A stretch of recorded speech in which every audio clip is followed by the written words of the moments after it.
আসসালামু আলাইকুম রহমতুল্লাহ। আপনারা সবাই কেমন আছেন? আশা করি আপনারা সবাই ভালো আছেন। আলহামদুলিল্লাহ আমি অনেক ভালো আছি। আজকে আমি বাসা থেকে রওনা দিলাম, মানে দুপুরবেলা খাওয়া দাওয়া শেষ করে আমরা রওনা দিলাম নীলফামারী বড় মাঠের উদ্দেশ্যে।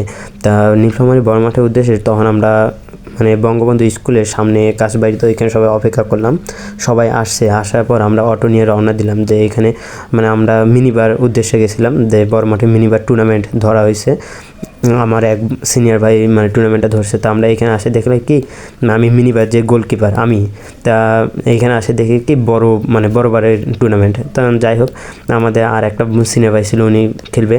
তা কিপারের দায়িত্ব নিছে, বলতেছে আমি থাকি, মানে কেউ কিন্তু কিপার করি না।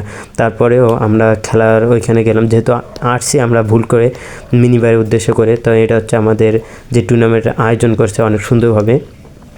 তাই এখানে অনেক কিছুই বলা হয়েছিল।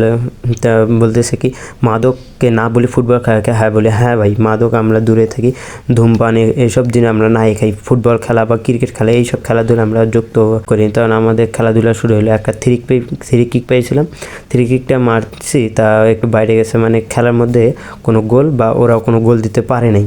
তা তখন আমরা মানে খেলাধুলা অনেক সুন্দরভাবে হওয়ার পর তখন কিন্তু সন্ধ্যা হয়ে গেল। তখন আমাদের কিন্তু পেনাল্টি শুটিং শুরু হয়েছে।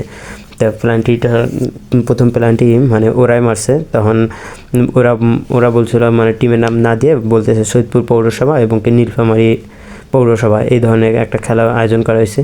তা আমরা খেললাম, তা আমাদের গোলকিপার সেভ দিয়ে দিছে। তখন আমাদের আমাদের প্রথম মাইট গেলাম। তা প্রথম মাইটটা দেখলাম যে মানে রাবি ভাই যে মারছে অনেক সুন্দর বল মারছে, দেখেন একবার গোল হয়ে গেছে একবারে, মানে কিপার বুঝতেই পারি না যে কীভাবে গোল হয়েছে। মানে এইভাবে খেলাধুলার মধ্যে আমরা পাশাপাশি যদি থাকি তাহলে কিন্তু অনেক মানে সবাই শরীর স্বাস্থ্য কিন্তু ভালোই থাকবে ইনশাল্লাহ। লাল সবুজ ফুটবল স্পোর্টিং ক্লাব কর্তৃক আয়োজিত 2026 সালের ফুটবল টুর্নামেন্ট মানে অনুষ্ঠিত হতে যাচ্ছে সৈয়দপুর সরকারি কলেজ মাঠে। তা আমাদের লাল সবুজ হচ্ছে কি ডাঙ্গাপাড়ায় অবস্থিত। এই টুর্নামেন্টটা ডাঙ্গাপাড়া থেকে আমরা সারতেছি। তা জুনিয়ররা, তা এটা 4টা টিমের অনুসারে খেলা হবে। তা ইনশাল্লাহ আপনারা যারা আমার এই ভিডিওটি ভালো লাগছে বা দেখতেছেন, তা আপনারা সবাই আসিয়েন, আমাদের টুর্নামেন্টে আসিয়েনদের আপনাদের সবাইকে আমন্ত্রিত রইল। এবং আমার এই ভিডিওটি ভালো লেগে থাকলে সবাই লাইক কমেন্ট শেয়ার করবেন। নীলফামারী বড় মাঠে খেলতে আসে আমরা দেখতে পেলাম যে মাগরিবের সময় আমাদের খেলাধুলা শেষ হয়েছে। তা মাঠের মধ্যে যে পরিমাণ মানে দর্শক আসছিল মানে বলার বাইরে। তা আপনারা আমার এই ভিডিওটি ভালো লেগে থাকলে লাইক কমেন্ট শেয়ার করবেন। সবাইকে আল্লাহ হাফেজ।